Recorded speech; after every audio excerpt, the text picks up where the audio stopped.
Hello friends, welcome to বুলি cooking program. এই দেখুন, আজকে আমি আপনাদের চিংড়ি মাছ পেঁয়াজ পাতা দিয়ে চচ্চড়ি করা দেখাবো। এটা খুবই তাড়াতাড়ি হয়ে যায় আর খেতেও খুব সুন্দর হয় আর কম উপকরণ দিয়ে। প্রথমে চিংড়ি মাছটা আমি অল্প তেল দিয়ে ভেজে নিয়েছি একটু খোলায়। অল্প তেল দিয়ে, চিংড়ি মাছ তো একটু গন্ধ থাকে, ওই জন্য একটু হালকা করে আমি ভেজে নিয়েছি। এরপরে আমি এক এক করে পেঁয়াজ কুচি,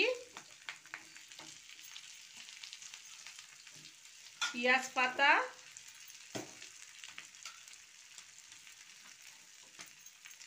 আর কাঁচা লঙ্কা এইগুলো দিয়ে আমি একটু নেড়ে নেব।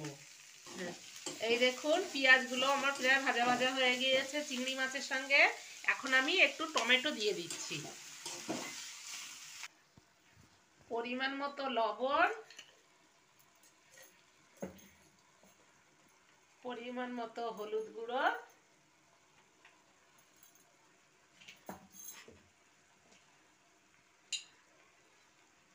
জিরের গুঁড়ো আর একটু ধনে গুঁড়ো। এইগুলো দিয়ে আমি এবার ভালো করে নেড়ে নেব। এটা খুবই তাড়াতাড়ি সহজে হয়ে যায় আর খেতেও খুবই সুন্দর হয়। বাড়িতে চিংড়ি মাছ নিয়ে আসলে আপনারা একবার এইভাবে পেঁয়াজ পাতা দিয়ে চচ্চড়ি, পেঁয়াজ পাতা টমেটো দিয়ে চচ্চড়ি করে খেয়ে দেখবেন, খেতেও খুবই সুন্দর হয়। মাছটা আমার প্রায় চচ্চড়ি হয়ে গিয়েছে। এবার আমি একটু উপরে দিয়ে ধনেপাতা কুচি দিয়ে দিচ্ছি।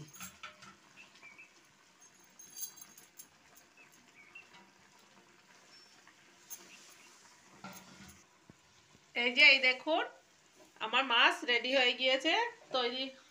এখন আমি একটু ঢেলে নেব।